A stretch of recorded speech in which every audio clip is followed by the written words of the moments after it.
चलिए आज के क्लास में हम लोग बात करेंगे अल्फ़ाबेट्स ऑफ अकाउंटिंग। एकदम क्विकली फटाफट हम अपने अकाउंटिंग के अल्फ़ाबेट्स को सीखेंगे, जो कि जर्नल एंट्री बनाने के लिए सबसे इम्पॉर्टेंट होता है आपका अल्फ़ाबेट्स। तो आइए हम लोग अल्फ़ाबेट्स के बारे में बात करते हैं। ठीक है बच्चा, हमारे पास जो अल्फ़ाबेट्स होते हैं अकाउंटिंग में वो है 5। एसेट, लायबिलिटी, इन आपके कैपिटल, इनकम और एक्सपेंस। ये 5 अल्फ़ाबेट्स होते हैं। इनको कैसे सीखेंगे, आइए हम आपको पीछे एक डायग्राम भी दे रखे हैं जी, जिसमें हम आपको समझाने की कोशिश करेंगे कि कैसे हम लोग अल्फ़ाबेट्स को सीखेंगे। देखो बाबू, अकाउंटिंग के बारे में हम आपको बताना चाहेंगे कि अकाउंटिंग का मतलब होता अ प्लस काउंटिंग प्लस मनी। एकदम सिंपल, अ प्लस काउंटिंग प्लस मनी, जो कि बिजनेस में यूज किए जाते हैं। ये खास तरह का काउंटिंग है जी, काउंटिंग ऑफ मनी, यानी बिजनेस में मनी को काउंट करने के लिए हम लोग अकाउंटिंग नाम के प्रोसेस को यूज करते हैं जी। ठीक है बच्चा, अब आइए कब कब काम काउंट करेंगे जी मनी को। तो बोलता है कि बिजनेस में मनी से लेकर के 2 ही काम होते हैं, मनी से रिलेटेड 2 ही काम होते हैं जी। या मनी बिजनेस में आएगा यानी इनफ्लो होगा तब काउंट करेंगे, और बिजनेस से पैसा जाएगा यानी आउटफ्लो होगा तब काउंट करेंगे। मनी बिजनेस में जब आएगा तब काउंट करेंगे, बोलेंगे इनफ्लो ऑफ मनी यानी रिसिट। और मनी जब बिजनेस से जाएगा यानी आउटफ्लो ऑफ मनी यानी कि पेमेंट। यानी एक बिजनेस में काउंटिंग ऑफ मनी जब हम करेंगे तो काउंटिंग रिसिट के समय करेंगे और काउंटिंग ऑफ मनी पेमेंट के समय में करेंगे। मतलब इनफ्लो ऑफ मनी यानी बाहरी दुनिया से जब बिजनेस में पैसा इन होगा उसको बोलेंगे इनफ्लो ऑफ मनी, और बिजनेस से जब बाहरी दुनिया में पैसा चला जाएगा, बिजनेस से बाहर चला जाएगा तो कहलाएगा आउटफ्लो ऑफ मनी। तो जब आउटफ्लो ऑफ मनी होगा तब भी हमें काउंट करना है कि कितना पैसा हम दे रहे हैं और किसको दे रहे हैं, किस काम के लिए दे रहे हैं जी। और जब हमारे यहाँ इनफ्लो होगा यानी रिसिट होगा तब भी हमें काउंट करना है, तब भी हमें लिखना होगा जी कि पैसा कहाँ से आ रहा है, कौन दे रहा है, कितना दे रहा है जी, किस काम के लिए पैसा आ रहा है जी। तो इसको हमें अकाउंटिंग के रूप में सीखना है जी। अब यहीं से हमारा अल्फ़ाबेट्स का जनरेट हुआ जी, यहीं से हमारा इवोल्यूशन जो है वो अल्फ़ाबेट्स का उत्पत्ति जो है वो यहीं से हुआ। बिजनेस में 2 काम होंगे मनी से related, receipt and payment. Receipt and payment, पीछे का जो डायग्राम है उसको ध्यान से देखते जाइएगा। उस डायग्राम में हमने बताया है कि कैसे हम लोग अल्फ़ाबेट्स को सीखेंगे जी। जब हम बात करते हैं रिसिट की, जब हम बात करते हैं इनफ्लो की यानी इनफ्लो ऑफ मनी की, तो देखते हैं कि कुछ ऐसे रिसिट होते हैं, कुछ ऐसे मनी होते हैं जो कि बिजनेस में आ चुके हैं, मतलब पास हो गया, घटना घट गई है आपके पास, आपके मनी बॉक्स में, आपके बैंक अकाउंट में। जब पैसा रिसीव्ड हो गया है ना, जब आपके पैसा आ गए हैं तो उसको हम लोग बोलते हैं रिसीव्ड, उसको बोलते हैं रिसीव्ड। यानी वो इनफ्लो जो आप तक पहुंच चुका है आपके मनी बॉक्स में, आपके बैंक अकाउंट में, आपके पास, तो ये बोलेंगे हम आपको रिसीव्ड। और जो आपके बिजनेस में अभी आया नहीं है, आपके बैंक अकाउंट में आया नहीं है, आने वाला है, इन फ्यूचर आपको ये पैसा मिलेगा, अभी नहीं आया है, यानी ये फ्यूचरिस्टिक वर्क होगा जी। पैसा रिसिट फ्यूचर में मिलेगा, तो आज हम उसको बोलेंगे रिसीवेबल। यानी वो पैसा जो आप तक आ चुका है वो कहलाएगा रिसीव्ड, और वो पैसा जो नहीं आया है, आने वाला है, वो कहलाएगा आपका रिसीवेबल। उसी तरह से पेमेंट साइड में आइए जी। पेमेंट का मतलब आउटफ्लो ऑफ मनी। अब आउटफ्लो ऑफ मनी में भी 2 तरह के आउटफ्लो ऑफ मनी होते हैं। एक तो हमारा पैसा जा चुका जिसको बोलते हैं पेड, मतलब मनी जो है आपके बिजनेस से निकल चुका है किसी भी काम के लिए, अब आपके बिजनेस से वो निकल चुका है जी, यानी पैसा ऑलरेडी हैड बीन पेड, तो उसको बोलेंगे पेड। और जो फ्यूचर में जाएगा, अभी दिए नहीं है, आपको फ्यूचर में देना होगा जी, है ना, तो वो आज के दिन में क्या कहलाएगा, वो आज के दिन में आपका कहलाएगा पेबल। यानी जिसको आपने पे कर दिया, ऑलरेडी पैसा निकल गया, पेड, और जिसको फ्यूचर में पे करना होगा वो कहलाएगा आपका पेबल। ठीक है बच्चा, तो रिसिट से 2 एरो निकले हैं, एक पेड और एक पेबल। उसी तरह से पेमेंट से भी 2 एरो निकले हैं, एक आपका पेड और एक आपका पेबल। अब आइए देखो बाबू कैसे हमारा अल्फ़ाबेट्स बनता है, जरा ध्यान दीजिएगा। रिसीव्ड से फिर देखिए कि 2 तरह के एरो निकले। एक एरो लगा है इनकम में और एक एरो लगा है लायबिलिटी में। एक एरो लगा है इनकम में और एक एरो लगा है लायबिलिटी में। ध्यान दीजिएगा बाबू, यानी पैसा जो आपके पास आ चुका है वो या तो इनकम के रूप में आया होगा या वो लायबिलिटी के रूप में आया होगा। ध्यान दीजिएगा, ब्रेकिंग कंसेप्ट ध्यान दीजिएगा बाबू, या तो वो इनकम के रूप में आया होगा या तो वो लायबिलिटी के रूप में आया होगा। अब आइए, आया गया पैसा को इनकम कब कहेंगे और आया गया पैसा को यानी आया हुआ पैसा को लायबिलिटी कब कहेंगे, इसके कंसेप्ट को समझिएगा। आया हुआ पैसा ऐसा आया कि इसको वापस नहीं करेंगे। There is no chance of refund, there is a no chance of refund, यानी पैसा आ गया तो आ गया, इन फ्यूचर में आपको वापस करने की जरूरत नहीं। यानी जिससे आपको पैसा मिला है या जिस काम से आपको पैसा मिला है उसे वापस करने की चांसेस नहीं है, तो उस तरह के पैसे को हम बोलते हैं इनकम। उस तरह के पैसे को बोलते हैं इनकम। और बिजनेस में आया हुआ पैसा, if there is a chance of refund, हमें इसको लौटाना पड़ेगा, फ्यूचर में वापस करना पड़ेगा। जिसने हमको पैसा दिया या जिससे हमने पैसा लिया उसे ये पैसा हमें रिटर्न करना पड़ेगा, वापस करना पड़ेगा। तो आज के दिन में हम उसको बोलेंगे लायबिलिटी। यानी if there is a chance of refund in future, आज के दिन में वो आया हुआ पैसा को बोलेंगे liability. If there is no chance of refund, तो उस पैसे को हम बोलेंगे इनकम। जैसे आप कहीं पे काम कर रहे हो, जॉब कर रहे हो जी, और बदले में आपको सैलरी मिल रहा है, तो आपने काम कर दिया, बदले में आपको सैलरी मिला, there is no chance of refund, आप इसे वापस नहीं करोगे, तो आपके लिए क्या हो जाएगा, इनकम। हम टीचर हैं, हम पढ़ा रहे हैं बाबू, और बदले में हमको फीस रिसीव होता है, तो हम पढ़ा रहे हैं और बदले में हमको फीस रिसीव हो रहा है जी, और हम इसको वापस नहीं करेंगे, तो ये पैसा जो रिसीव हुआ वो मेरे लिए क्या कहलाएगा, इनकम। अब कोई लॉयर है, केस लड़ने के लिए फीस ले रहा, कोई चार्टर्ड अकाउंटेंट है जी, है ना, उसको फाइनेंशियली सलाह देने के लिए, सजेशंस देने के लिए फीस ले रहा है जी, वो वापस नहीं करेगा, तो क्या कहलाएगा, वो कहलाएगा उसका इनकम। यानी वैसा रिसिप्ट, वैसा इनफ्लो ऑफ मनी जो आपके पास आ चुका है, there is no chance of refund in future, उसको बोलेंगे इनकम। एक दुकानदार के लिए सामान बेचने के बाद जो सेल्स रेवेन्यू आया है, सेल्स का पैसा आया जी, उसको हम लोग क्या बोलेंगे, इनकम, बिकॉज आने के बाद there is no chance of refund. उसी तरह से अगर कोई पैसा आपके पास इस तरह से आया है कि आने के बाद हमको इसे कभी न कभी वापस करना पड़ेगा फ्यूचर में, या तो वो कल करें, परसों करें, 1 साल बाद करें, 5 साल बाद करेंगे, लेकिन अगर हमें वापस करना पड़ेगा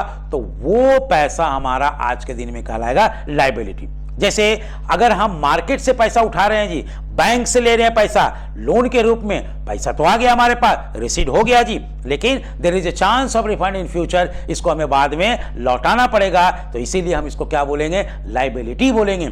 अब लायबिलिटी जो होते हैं वो 2 तरह के होते हैं। लायबिलिटी 2 तरह के होते हैं, एक इंटरनल और एक एक्सटर्नल। इंटरनल का मतलब होता है रिलेटेड टू ऑनर, इंटरनल का मतलब होता है रिलेटेड टू ऑनर, यानी मालिक जो बिजनेस को चला रहा है ना, उससे संबंधित जो पैसे आते हैं आपके बिजनेस में, वो लायबिलिटी कहलाएगा इंटरनल। उसे भी लौटाना पड़ेगा जब आपका बिजनेस बंद हो जाएगा, तो इसीलिए हम उस लायबिलिटी को नाम देते हैं कैपिटल। यानी एक लायबिलिटी को तोड़ करके एक अलग अल्फाबेट्स बना देते हैं, इंटरनल लायबिलिटी का अल्फाबेट्स हो जाता है जी कैपिटल। यानी ओनर जब पैसा देगा तभी हम कैपिटल बोलेंगे, और ओनर के अलावा चाहे वो बैंक हो, फ्रेंड्स हो, फैमिली हो, कोई भी बिजनेस में पैसा एज ए इन्वेस्ट करता है प्रॉफिट कमाने के या इंटरेस्ट लेने के ऑब्जेक्टिव के साथ, तो वो पैसा बिजनेस के लिए कहलाएगा लायबिलिटी। तो मेरा 3 अल्फाबेट्स यहां से क्लियर हुआ जी, एक इनकम और एक आपका लायबिलिटी और एक आपका कैपिटल। ये तीनों अल्फाबेट्स हमने बताया था कि जब यूज करते हैं तब जब हमारे पास पैसे आते हैं जी, हमारे पास पैसे आते हैं जी, मतलब sound of happiness, sound of happiness, क्योंकि चाहे इनकम हो, चाहे लायबिलिटी हो, चाहे कैपिटल हो जी, money comes into the business. ये तीनों अल्फाबेट से मनी बिजनेस में आता है, यानी ये सोर्सेस ऑफ मनी है। बिजनेस में पैसा कहां से आएगा जी? तो या तो इनकम के रूप में आएगा, या तो लायबिलिटी के रूप में आएगा, या तो बिजनेसमैन ओनर बिजनेस में पैसा लगाएगा जी, कैपिटल के रूप में पैसा आएगा। इसीलिए इन तीनों को सोर्सेस ऑफ मनी कहा जाता है, और सोर्सेस ऑफ मनी जो होता है वो कहलाता है sound of happiness, sound of happiness. और इसके लिए हम लोग अकाउंटिंग में साउंड यूज करेंगे, क्रेडिट क्रेडिट क्रेडिट। यानी जब जब पैसा आएगा, चाहे वो आमदनी के रूप में आए, चाहे कैपिटल के रूप में आए, चाहे वो लायबिलिटी के रूप में आए जी, बैंक से लोन ले, ओनर पैसा इन्वेस्ट करे, या सैलरी रिसीव करे, इनकम या इंटरेस्ट रिसीव करें, या कोई भी सेल करेंगे तो हमारा इनकम होगा, और उसके लिए साउंड यूज करेंगे हम लोग क्रेडिट। ठीक, अब अपोजिट में चलते हैं जी, पेमेंट में। लेकिन उससे पहले हमारा अभी रिसीव्ड हुआ है, अब जरा रिसीवेबल पे चलते हैं। रिसीवेबल का मतलब हुआ पैसा अभी मिला नहीं है, बट वी आर श्योर कि ये पैसा फ्यूचर में मिलेगा, ये पैसा फ्यूचर में मिलेगा। अभी नहीं मिला लेकिन in future we are going to receive, एकदम कंफर्म है जी, इसलिए हम उसको रिसीवेबल बोलेंगे। और दुनिया का कोई भी रिसीवेबल आज एसेट कहलाएगा। आज क्या कहलाएगा बच्चा? एसेट कहलाएगा जी। ध्यान दीजिएगा, अगर हम बोले कि हमारे यहाँ 20,000 का फीस है जी, है ना, कॉमर्स पढ़ने के लिए, और बच्चे 10,000 रुपया दे करके एडमिशन लेते हैं, बोलते हैं सर 1 महीना के बाद 10,000 रुपया देंगे, तो जो पैसा हमारे पास आ गया वो तो रिसीव्ड, लेकिन जो पैसा अभी आया नहीं है अगले महीने मिलेगा, रिसीवेबल श्योर है। बच्चा पढ़ रहा है, एडमिशन लिया है, तो वो अगले महीने पैसा देगा, तो वो कहलाएगा मेरा रिसीवेबल। और फ्यूचर में आने वाले पैसे को हम बोलेंगे एसेट। यानी कि दुनिया में जितने भी रिसीवेबल होते हैं, यानी वो इनफ्लो, वो receipt which is not received till date, वो पैसा अभी तक हमको मिला नहीं है, but going to receive in future, हमें फ्यूचर में मिलेगा, तो आज के डेट में हम क्या बोलेंगे उसको? हम बोलेंगे एसेट। हम बोलेंगे एसेट। यानी अगर कोई अक्रूड इनकम है तो वो रिसीवेबल बन जाएगा। अगर कोई उधार में सामान बेचे हैं जी, जिसका पैसा हमको बाद में मिलेगा, डेटर जिसको बोलेंगे, जिसका पैसा हमको बाद में मिलेगा, हमने उधार में सामान बेचा, क्रेडिट में सामान बेचा जी, और फ्यूचर में हमको पैसा मिलेगा, हमने सर्विस अभी दे रहे हैं, पैसा हमको बाद में मिलेगा जी, वो सब कहलाएगा डेटर। और डेटर होता है रिसीवेबल, और जब रिसीवेबल होगा तो फ्यूचर में हमें पैसा मिलेगा, और ये अकाउंटिंग के नजर में कहलाता है एसेट। अकाउंटिंग के नजर में एसेट। आइए, तो एसेट का एक डेफिनेशन है कि जो पैसा अभी मिला नहीं है, मिलने वाला है, उसको बोलेंगे एसेट। अब आइए जरा पेमेंट की तरफ से चलते हैं बाबू। पेमेंट को 2 भाग में बांटे थे, पेड और पेबल। पेड का मतलब वो पैसा जो ऑलरेडी आपके बिजनेस से चला गया जी, उसको बोलेंगे पेड। पेड से 2 अल्फाबेट्स निकलते हैं जी, एक है आपका एसेट और एक है आपका एक्सपेंस। एक है आपका एसेट और एक है आपका एक्सपेंस। ध्यान दीजिएगा, वैसा पेमेंट जो आपके बिजनेस से चला गया, वैसा पेमेंट जो आपके बिजनेस से चला गया तो ऐसा चला गया कि वो वापस नहीं मिलेगा, तब वो होगा एक्सपेंस। और चला गया तो चला गया, फ्यूचर में उसका रिकवरी पॉसिबल है, उसका रिकवरी पॉसिबल है। यानी पेमेंट जो चला गया, there is a chance of recovery in future, आप उसको फ्यूचर में वापस ला सकते हो पैसे को कन्वर्ट करके। वो सारे पैसे जो आज गए हैं वो कहलाएंगे मेरा asset. If there is no chance of recovery in future, future में हम रिकवर नहीं कर सकते हैं, उसको बोलेंगे हम लोग एक्सपेंस। जैसे अगर हम किसी इंप्लॉय को सैलरी दे दिए, हम अपने मकान मालिक को रेंट दे दिए, हम सिनेमा हॉल में जाके टिकट खरीद लिए, हम रोड पे फुचका खा लिए, रेस्टोरेंट में जाके कॉफी पी लिए, डिनर कर लिए, ये सब ऐसे पैसे हैं जी। हम ऑटो पे जाके ऑटो भाड़ा दे दिए, ऐसे पैसे जो मेरे पास गए तो हैं, लेकिन there is no chance of recovery in future, future में ये पैसे वापस हमारे पास अगेन नहीं आ पाएगा। इसीलिए इसको अकाउंटिंग पर्पज से बोला जाता है एक्सपेंस। मतलब गया तो गया, फिर वापस रिकवर नहीं हो पाएगा, वो कहलाएगा एक्सपेंस। गया तो गया, वो वापस रिकवर हो सकता है जी, आज के दिन में बोलेंगे उसको एसेट। जैसे हमने एक कंप्यूटर खरीद लिया, हमने एक मोबाइल खरीद लिया, हमने एक एयर कंडीशन खरीद लिया, हमने घर के लिए ज्वेलरी खरीद लिया, हमने बिल्डिंग बनवा लिया जी, हमने सोफा सेट फर्नीचर लगवा लिया जी, एयर कंडीशन खरीद लिया जी। सब में पैसे गए तो गए, लेकिन चांस है कि जब हमारा मन भर जाएगा एयर कंडीशन से, जब हमारा मन भर जाएगा बिल्डिंग से, सोफा सेट से, तो हम उसको OLX पे फोटो खींच के बेच भी सकते हैं जी, और पैसा रिकवर हो जाएगा। तो if there is a chance of recovery in future, उस तरह के पैसे को हम बोलेंगे, उस तरह के पैसे को बोलेंगे एसेट। जो आज गया वो वापस आ सकता है, वो कहलाएगा एसेट। तो land and building, plant machinery, computer, motor car, furniture, ये सब ऐसे हैं जो बिजनेस में एसेट की तरह यूज किए जाते हैं, क्योंकि इसमें पैसा जो लगता है वो फ्यूचर में रिकवर हो सकता है, इसीलिए ये एसेट कहलाएगा। और salary, rent, interest, commission, advertisement, है ना जी, टेलीफोन, ये सब जितने भी हैं, रिफ्रेशमेंट, ये सब इतने भी हैं, एडवर्टाइजमेंट, ये सब जितने भी हैं, सब में पैसे जाते हैं, लेकिन फ्यूचर में फिर पैसा वापस रिकवर नहीं हो पाएगा, इसीलिए इसको हम बोलेंगे एक्सपेंस। तो यहां से आपका एक्सपेंस नाम का आपका अल्फाबेट्स क्लियर हो गया जी। एसेट को दो ढंग से डिफाइन कर रहे हैं, एक on the basis of receipt, यानी वैसा रिसिट जो रिसीव ही नहीं हुआ, फ्यूचर में मिलेगा, कहलाएगा एसेट। एक पेमेंट के बेसिस पे जी, वैसा पेमेंट जो आपके पास से चला गया और फ्यूचर में रिकवर हो सकता है, there is a chance of recovery in future, तो ये कहलाएगा एसेट। आपके घर में पंखा लटका हुआ होगा जी, आपके घर में फ्रिज है जी, आपके मम्मी के पास ज्वेलरी होंगे जी, है ना, टीवी है जी, ये सब क्या कहलाएंगे, आपका मोबाइल है जी, ये सब क्या कहलाएंगे एसेट, क्योंकि इसमें जो पैसा लगा है वो फ्यूचर में रिकवर हो सकता है जी। लेकिन आप बिजली बिल जमा करिएगा, है ना, फोन पे टॉक टाइम रिचार्ज कराइएगा, सब क्या कहलाएगा, गाड़ी है तो उसका पेट्रोल भरवाइएगा, सब में पैसे जाएंगे, लगेंगे, लेकिन there is no chance of recovery, आपको वापस नहीं मिलेगा, इसीलिए उसको हम क्या बोलेंगे, एक्सपेंस। तो कार आपका एसेट है, पेट्रोल आपका एक्सपेंस है, मोबाइल आपका एसेट है, उसका टॉक टाइम आपका एक्सपेंस है जी, घर आपका एसेट है, उसका रेंट देंगे तो आपके लिए वो एक्सपेंस घर आपका एसेट है, और उसका रेंट अगर देंगे, किराए के मकान पे है, तो आपका एक्सपेंस हो जाएगा जी आपका। ठीक है बच्चा, तो इस तरह से आपको समझना पड़ेगा क्या एसेट होता है, क्या एक्सपेंस होता है। और वो पैसा जो आपने अभी तक पेड नहीं किया, पेबल, वो पैसा जो अभी तक आपने पेड नहीं किया, पेबल है, फ्यूचर में यू आर गोइंग टू पे, है ना।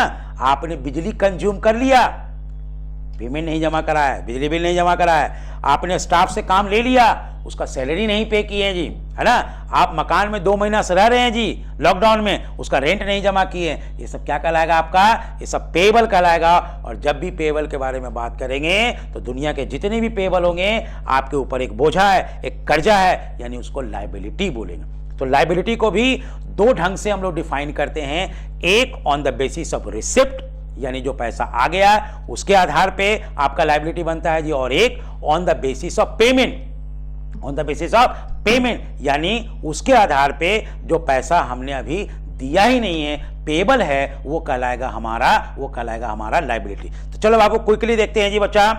उस तरह का पैसा जो आपके पास आ गया है, there is no chance of refund, क्या कहलाएगा, इनकम।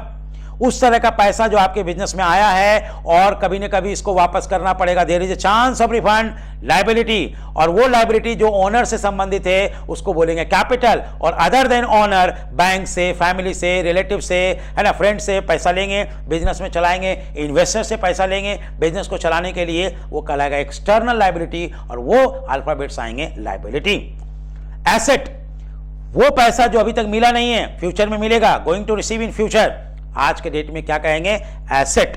वो पैसा जो आपने पेड कर दिया, there is no chance of recovery, expense, there is a chance of recovery, asset, यानी पैसा जाने के बाद रिकवर हो सकता है, एसेट, नहीं रिकवर होगा, एक्सपेंस। और वैसा पेमेंट जो आपने करना था लेकिन किए ही नहीं है, तो फ्यूचर में करेंगे जी, वो आज के डेट में क्या कहलाएगा, आज के डेट में आपका कहलाएगा लायबिलिटी, बिकॉज आपको फ्यूचर में पे करना होगा। तो हम इसका एग्जाम्पल भी आपको हम टेबल बना के दिखा देते हैं कि किसको किसको हम लोग एसेट बोलते हैं, किसको किसको एक्सपेंस बोलेंगे, किसको हम लोग लायबिलिटी बोलेंगे, और किसको हम लोग जो है इनकम बोलेंगे जी। तो ये पीछे के स्क्रीन पे आपको चलेगा, ये भी देख सकते हैं जी। आपको ये जान लेना भी जरूरी है कि ये जो बेसिक अल्फाबेट्स है, ये हम लोग अगले क्लास में बात करेंगे, लेकिन तब तक आप हमारे चैनल को देखते रहिए, सब्सक्राइब करिए, बेल आइकन, है ना, बेल आइकन बजाना मत भूलिएगा, और भी करिए अगर आपको मेरा वीडियो अच्छा लग रहा है, ताकि हमें भी मोटिवेशन मिले और अच्छे ढंग से आपको वीडियो बना करके आपके सामने प्रेजेंट करें। Thank you.